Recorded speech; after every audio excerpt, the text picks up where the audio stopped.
Pelajaran yang pertama dari kisah Nabi Musa dan Fir'aun adalah jangan pernah membuat makar kepada Allah Subhanahu wa taala. Allah sebutkan di dalam Al-Qur'an, "Yudzabbihuna abna'akum wa yastahyuna nisa'akum." Fir'aun itu memerintahkan untuk menyembelih seluruh anak laki-laki dan membiarkan hidup anak perempuan. Fir'aun tidak ingin digantikan kekuasaannya karena sudah kadung mengatakan, saya ini Tuhan kalian yang paling tinggi, subhanallah. Sehingga Fir'aun membuat makar demikian. Tapi perhatikan firman Allah Subhanahu wa taala di dalam Al-Qur'an surat Ali Imran ayat 54. Apa kata Allah Subhanahu wa taala? Wa makaru wa makarallah. Mereka membuat makar atau mereka punya makar, wa makarallah. Allah juga punya makar. Kira-kira kalau dibandingkan antara makar manusia dengan makar Allah, canggih mana? Canggih Allah. Buktinya apa? Allah lanjutkan firman-Nya, wallahu khairul makirin. Dan Allah sebaik-baik pembuat makar. Walaupun ayat ini tidak berbicara tentang Fir'aun secara khusus, tapi secara umum ketika seorang punya makar, yang mana makar itu sifatnya adalah sesuatu yang buruk, bahkan sampai nandingi Allah Subhanahu wa taala, maka Allah Subhanahu wa taala itu punya caranya tersendiri untuk membalas makar tersebut.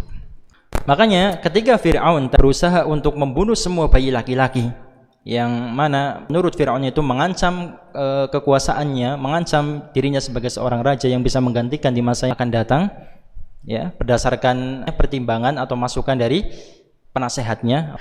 Perhatikan bagaimana Allah Subhanahu wa taala membalas makar Fir'aun.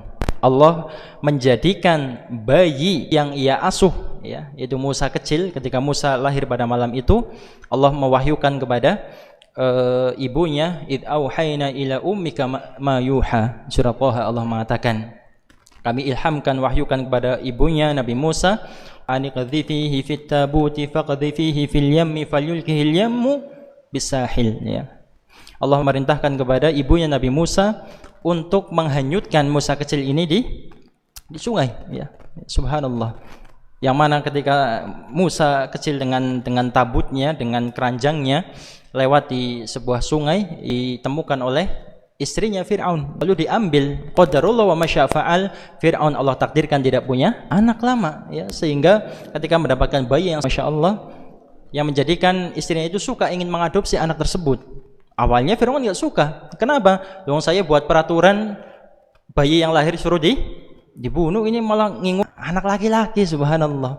Tapi berhubung subhanallah, laki-laki seorang Fir'aun takut kepada istrinya, sehingga ia asuh sampai ia dewasa, subhanallah. Yang Allah buat skenario dengan sedemikian rupa, bayi yang dalam asuhannya, yang ia besarkan, yang ia kasih makan, subhanallah, itu menjadi orang yang nanti akan menggulingkan kekuasaannya. Subhanallah. Pelajaran yang kedua yang bisa kita ambil dari kisah Nabi Musa dan Fir'aun adalah pentingnya kelemah lembutan di dalam dakwah. Dakwah kan artinya menyeru, mengajak, yang mana seorang ketika mengajak tentunya harus didasari dengan lemah lembutan. Apa dalilnya? Yaitu perkataan Allah Subhanahu wa taala yang memerintahkan Nabi Musa dan Harun untuk berangkat kepada Fir'aun. Allah berfirman, idhaba ila fir'auna innahu tagha. Wahai Musa dan Harun, silakan kalian berdua pergi kepada Fir'aun. Sesungguhnya Fir'aun itu telah melampaui batas. Bahasa kitanya, Fir'aun kok kebangetan, ya. Fir'aun udah kebangetan, udah melampaui batas. Silakan kalian berdua pergi kepada Fir'aun. Apa perintah Allah Subhanahu wa taala? Apakah suruh mencaci maki? Apakah disuruh untuk menggunakan kata-kata yang kasar? Perhatikan, faqula lahu qawlan layyina. Ucapkanlah perkataan yang layyin. Layyin itu lembut, ya. Subhanallah. Mengapa? La'allahu yatadzakkaru aw yakhsha. Bisa jadi dengan kelemah lembutan kalian itu bisa membuat Fir'aun itu tunduk dan patuh kepada syariat Allah Subhanahu wa taala.